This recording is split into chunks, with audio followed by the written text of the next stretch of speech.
والضحى والليل إذا سجى ما ودعك ربك وما قلى وللآخرة خير لك من الأولى ولسوف يعطيك ربك فترضى. أعوذ بالله من الشيطان الرجيم. بسم الله الرحمن الرحيم. إن الله وملائكته يصلون على النبي يا أيها الذين آمنوا صلوا عليه وسلموا تسليما. اللهم صل على سيدنا مولانا محمد وعلى آل سيدنا مولانا محمد. اللهم صل على سيدنا مولانا محمد وعلى آل سيدنا مولانا محمد.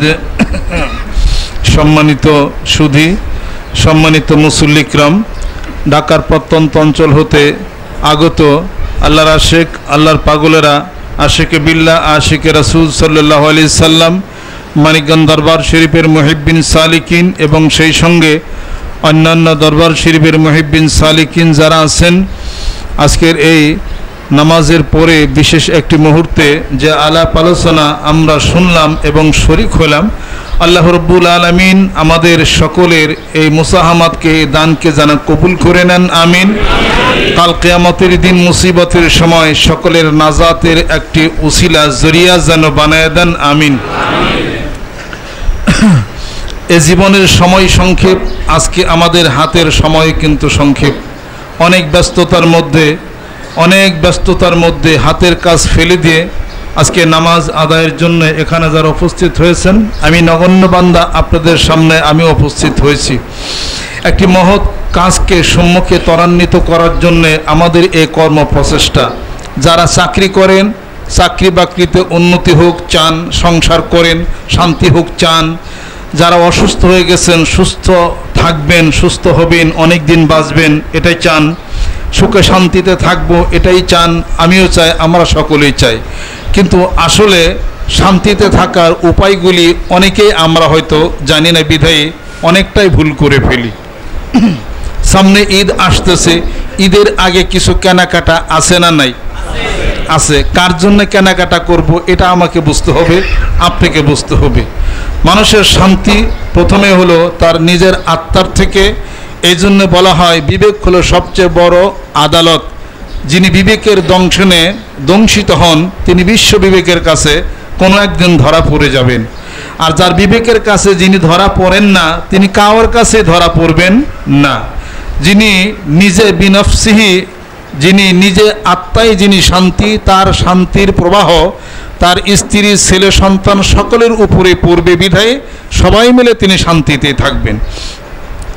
কাজে শান্তি মানুষের ঘরের থেকে আরম্ভ হয়, আত্মার থেকে আরম্ভ হয়। নিজের আত্মার শান্তি, তারপরে শান্তি স্ত্রী দেওয়া শান্তি, তারপরে শান্তি ছেলে সন্তানের শান্তি, তারপরে শান্তি ভাই বোনের শান্তি, তারপরে শান্তি প্রতিবেশীর শান্তি, তারপরে শান্তি হলো আদার্স কেউ না কেউ। জোরে কোন সুবহানাল্লাহ।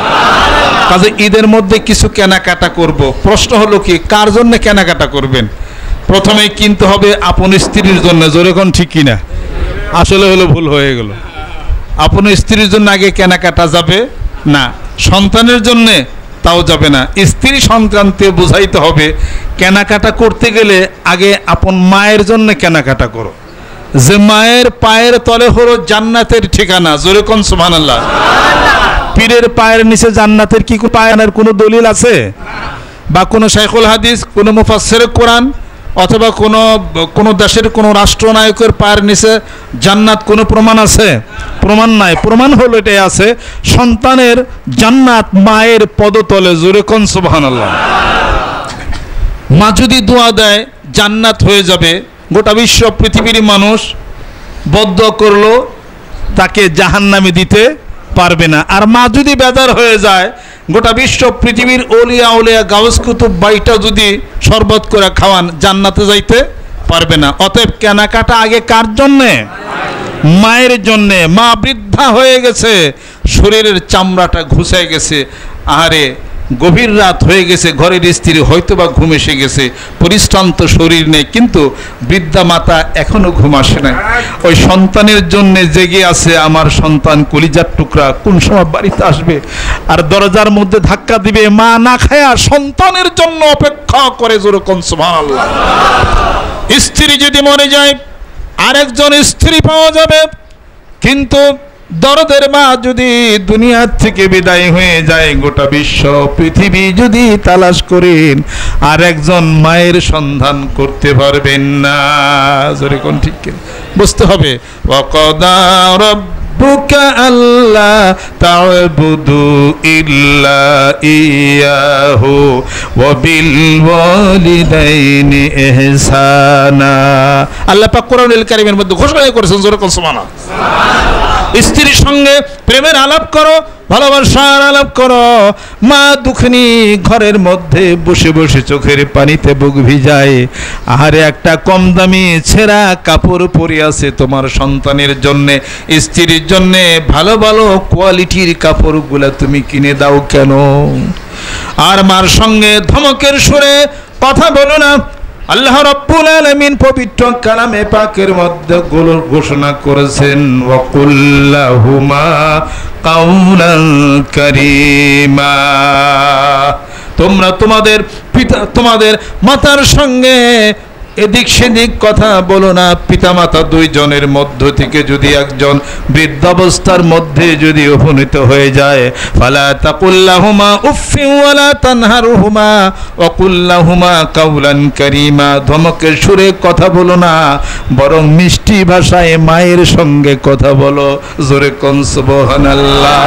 সামনে ঈদ আসতেছে, আল্লাহর পাগলেরা বন্ধুরা, এই টাকা দিয়া সর্বপ্রথম মায়ের জন্য কিছু কিনে মায়ের পায়ের তলে কদমের তলে সমর্পণ করে দেন। মা যদি দোয়া করে, বিবি বাল বাচ্চা নিয়া শান্তির সাগরের মধ্যে ভাসবেন। জোরে কোন সুবহানাল্লাহ। বুঝতে হবে কিনা? জোরে কোন।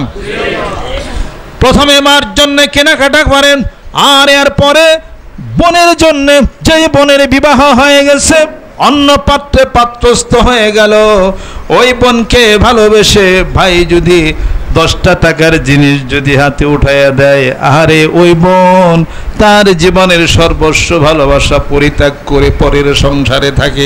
ভাই আদর করে যখন 10টা টাকার জিনিস বোনের হাতে দেয়, ওই বোন মন খুলে দোয়া করে, আল্লাহ গো আমার ভাইয়ের জীবনের শান্তি করে দাও। জোরে কোন সুবহানাল্লাহ। বোনের জন্য, মায়ের জন্য আগে, বোনের জন্য, তারপরে বোন জামাইয়ের জন্য, এরপরে সন্তানের জন্য, এরপরে গরিব আত্মীয় স্বজন যারা আছে, ভাই বোন যারা আছে আত্মীয় স্বজন এবং পাড়া প্রতিবেশীদের জন্য আগাইয়া দেন। আপনার নিজের কেনার চিন্তা করেন না, অপরের ঈদ করে দেন, ব্যবস্থা করে দেন। আল্লাহ বলেন, বান্দারে তোর ঈদের নামাজ সঙ্গে সঙ্গে কবুল হইয়া যাবে। জোরে কোন সুবহানাল্লাহ। আল্লাহ পাক বলতেছেন, নামাজটা কেমন করে পড়ো, এর প্রশ্নের উত্তর দেওয়ার আগে আমার কাছে যেই কুরবানির পশুকে তুমি জবাই করলে, ভাগাভাগি করে গোশতগুলি তুমি খেলে এবং ভাই বোনকে দিলে, এই কুরবানির পশুর গোশতের হিসাব আমি নেব না। আল্লাহ পাক বলতেছেন, লা ইয়ানালাল্লাহ লুহুমুহা ওয়ালা দিমাউহা ওয়ালাকিন ইয়ানালুহু তাকওয়া মিনকুম। আল্লাহ পাক বলেন, কুরবানির পশুর গোশত, চামড়া, রক্ত আমি আল্লাহর দরবারে কিছুই পৌঁছায় না। আমি আল্লাহর দরবারে পৌঁছায় বান্দা তোর মনের নিয়তটা কি ছিল। জোরে কোন সুবহানাল্লাহ। যার অন্তর ভালো তার কুরবানি আল্লাহর দরবারে কবুল হয়ে গেছে। জোরে কোন সুবহানাল্লাহ। আল্লাহর আশিকেরা, আল্লাহর পাগলেরা, আসেন না এই বিশাল একটা উদ্দেশ্য নিয়ে আমরা সামনে দৌড় দিছি। অতএব শান্তির অন্বেষণ করি, আমরা শান্তি করি। বলবেন যে আপনি কি আমল করেন? আমি যা আমল করি না আমার মুরিদদেরকে তা বলি না। আমি আমার জীবনের এই আমল করি এবং আমি মানুষের শান্তির চিন্তা করি। আমি আল্লাহ পাক আমাকে মহাশান্তিতে রাখছেন। যেরকম সুবহানাল্লাহ। আমি তো মনে করি যে বাদশা, আমি যিনি মনে বাদশা তিনি বাদশা। যেরকম সুবহানাল্লাহ। আর যিনি মনে ফকির তিনি আসলেই ফকির। আমি মনের দিক দিয়ে বাদশা, আমি মনের হৃদয়ের দিক দিয়ে আমি ধনী মানুষ। যেরকম সুবহানাল্লাহ। কেন আমরা ধনী মানুষ, মনের দিক দিয়ে বাদশা? এই জন্যে আমরা কারোর কাছে মাথা বিক্রি করি না। বিক্রি করেছি একমাত্র আল্লাহর কাছে মাথা নত করেছি, তার কাছেই মাথা নত করি, তার কাছেই সাহায্য প্রার্থী আমরা হয়ে যাই। জোরে কোন সুবহানাল্লাহ। আমরা কোনো পার্টি করি না। এই জন্য ভিতরে অনেক শক্তি, অনেক বল এবং অনেক ভরসা। এই জন্য সত্য কথা বলতে কাউরে ভয় আমরা করি না। আমি আমার বক্তৃতার ক্যাসেটের মধ্যে আপনারা দেখবেন গরুর দাম বাড়ছে কিনা। গরুর দাম যখন বাড়বে ভারত থেকে গরু তখন ছেড়ে দিবে।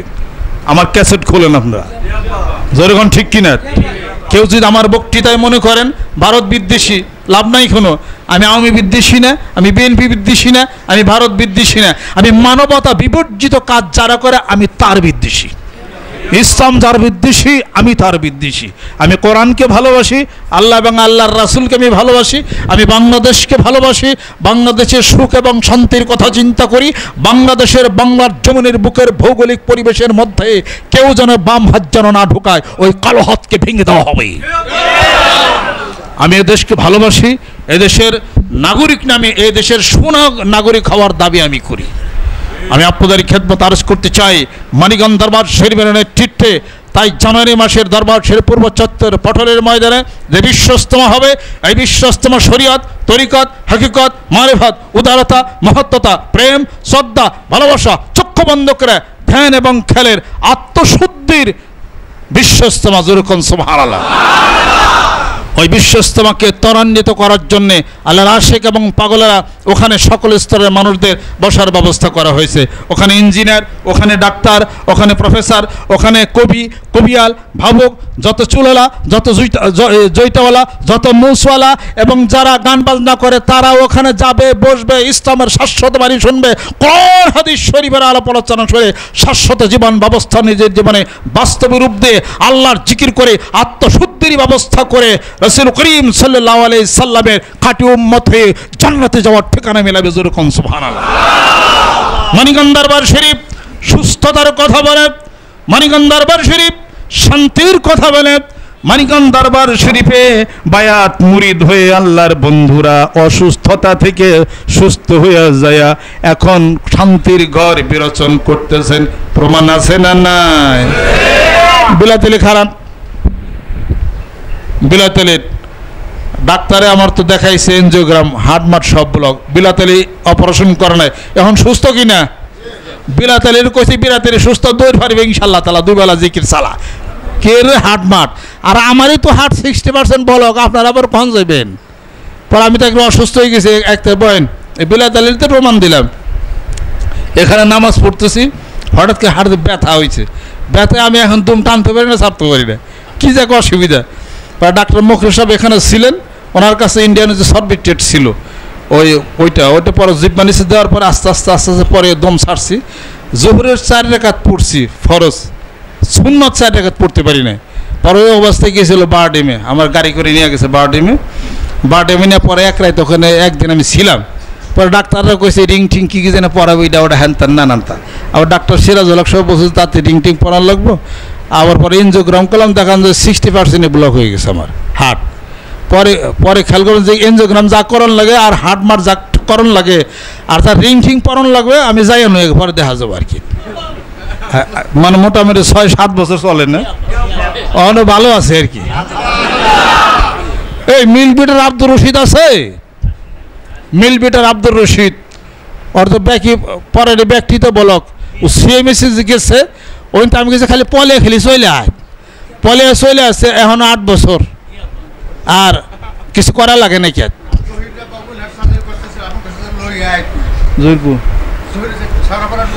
ও হ্যাঁ সিনিয়র ওয়ারেন্ট অফিসার সারাবার জহির ওর ওপেন হার্ট সার্জন রয়েছে আমাকে খালি খালি পলে আইবার কো খালি ও হনো ভালো। আর তুফান আলী মানিকগঞ্জ ডাক্তার কয় 7 দিন বাঁচবো 100% সবই বলক। তুফান আলী এখন 11 বছর হয় আমার তুফান আলী ইনশাল্লাহ তালা কিছু ওই বলা চিন্তা করেন না জিকির চালিয়ে যান। তুফান আলীকে আমি টনটনা তুফান আলী আমি নিজে হজে নিয়ে গেছি হজে যাই আমি যা চিন্তা করছি তাতে তুফান আলীর জন্য অর্ধেক চিন্তা করছে। কারণ মানিকগঞ্জের বিশিষ্ট ব্যবসায়ী সব ডাক্তাররা করছে সাবধান এই লোকের হজে যাওয়া কখনোই সম্ভব না। আর আমি হারে নিয়ে গেছি জোর করে যদি কিছু হয় তো আমার পীরগিরি মানিকগঞ্জে শেষ হয়েছে আমার পর্যায়ে। তুফান আলী হজে যায় কঙ্কর বারবার যাবে শয়তানের ডিলেবার যায় ওখান দেখে আমার আগে গাইঠা যায় আমার তুফান আলী কি খবর কয় চোট বাইরে গেছে আমার তুফান আলী তোমার আগে গাইঠা যায় হাটের দিকে বলক চলক সব হজে যায় টনটন হয়ে গেছে গা। একজন লোককে আমি আনতে গেছিলাম বারডেম হাসপাতালে তার ওপেন হার্ট সার্জারি সব কিছু রেডি হয়ে গেছে গা। আমি যে কারে নিয়ে আমাকে ওই যে ইয়ার আরেক হাজি সাহেবরে নিয়ে আমরা 3 জন গেছিলাম গাড়ি না ওনারে বারডেমের থেকে নিয়ে আসার জন্যে। আমার ওই যে দেখেন না ওই যে খোরশেদ মালানা সাবু চালাম্বা বক্তব্য দিচ্ছে হে সেই আমি শুনছি যে বারডেমে তার ওপেন হার্ট সার্জারি করবার গেছে আমি চলে গেছি গাড়ি না আমি দৌড়ে হারওয়ান থেকে গাড়ি তোটা লই হোম। পরে আমি গেছি বাইরে করে আনছিলাম ঠিক কিন্তু তার পোলা মেয়েরা তো আমি চিনি না সবাই মিলে এমন করে ধরছে তারে আর আমি মানে ছুটে আর আনবারই পারলাম না।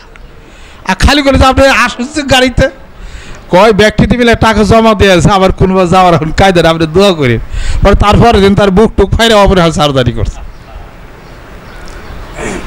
এই লোক সর্বপ্রথম 7 থেকে 8 বছর আগে এই খোরশেদ আলম মৌলানা সাহেব আমার কাছে গেছে ওনার আমি বিধান দিয়ে দিছি 7-8 বছর পর্যন্ত ভালো তারপরে ফিরে যোগাযোগ করে নাই আর পরামর্শ নেয় নাই হঠাৎ করে মানে যাইয়া শুনি যে সার্জারি করবার গেছে তো ফিরে দেখবো আসবো তো বা দেখা সাক্ষাৎ করবো তো।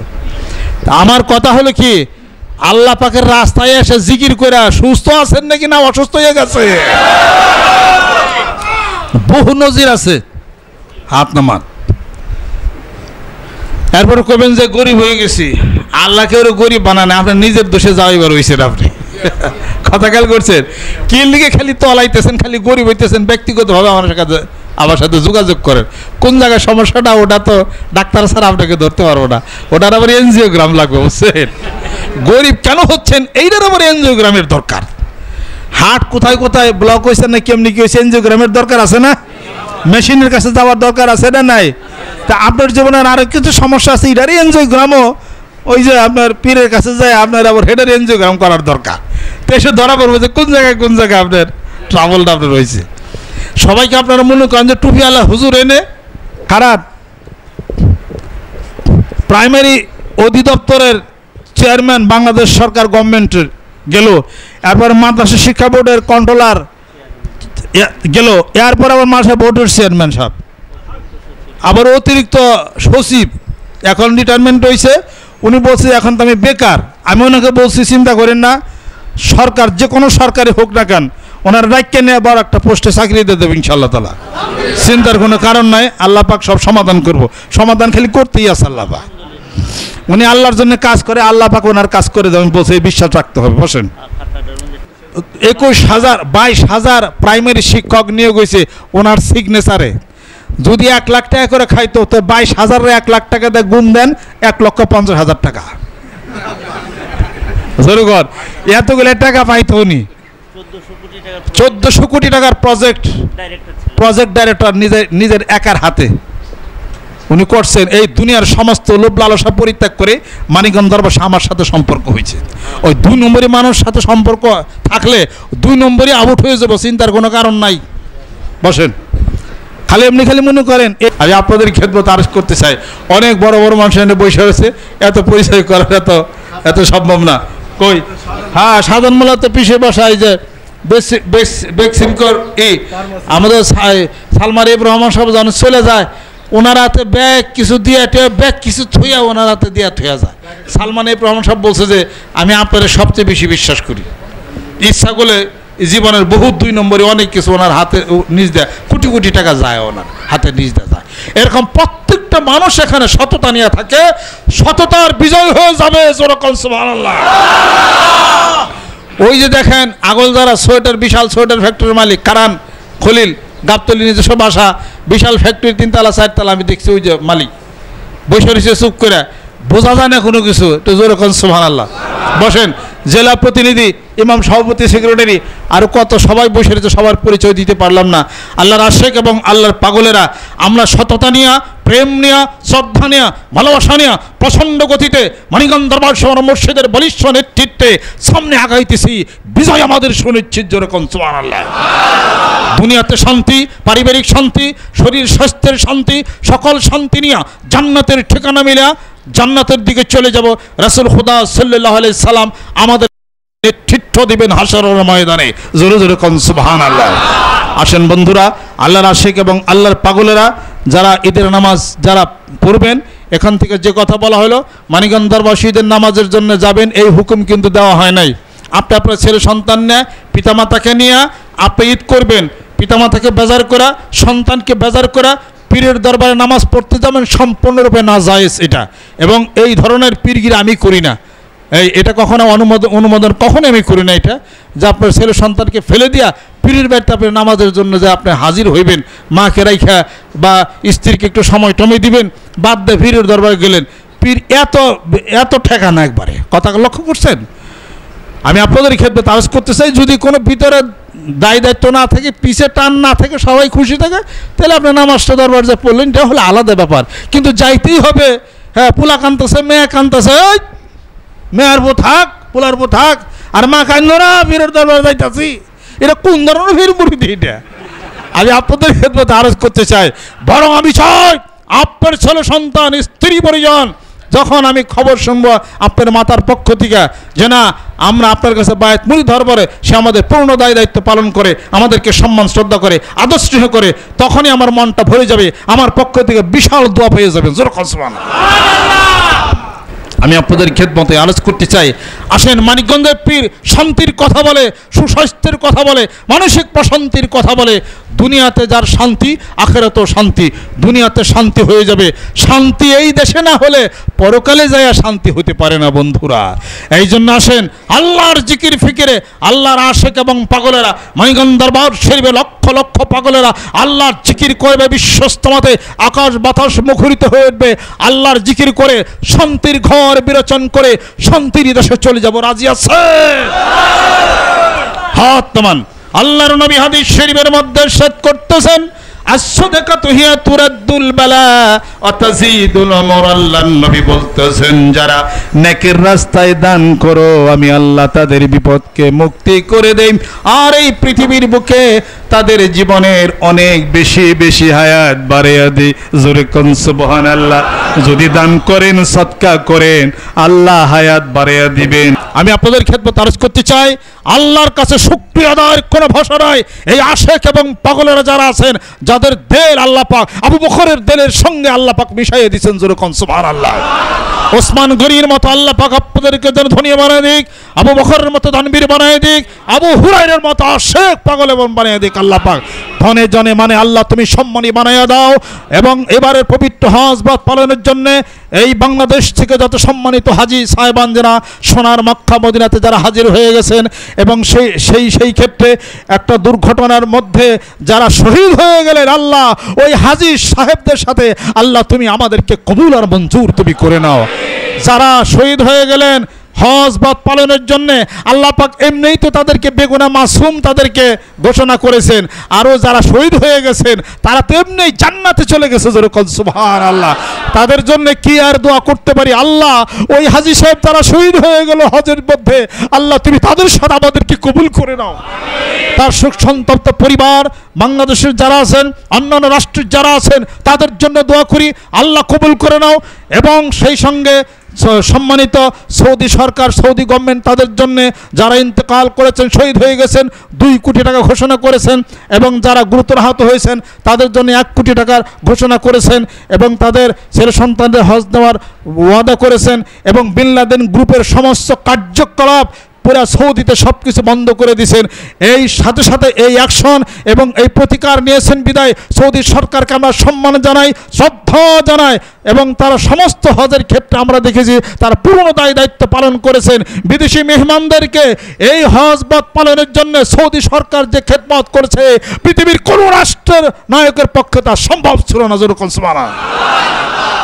আমি আপনাদের খেদমত আরজ করতে চাই, প্রতি বছর যে হাজী সাহেবান যারা হজ করতে যান, আমরা যারা হজ করতে যাই, আমরা মনে করি আমরা হজে যাই যে সৌদি সরকারের অনেক লাভ হয়।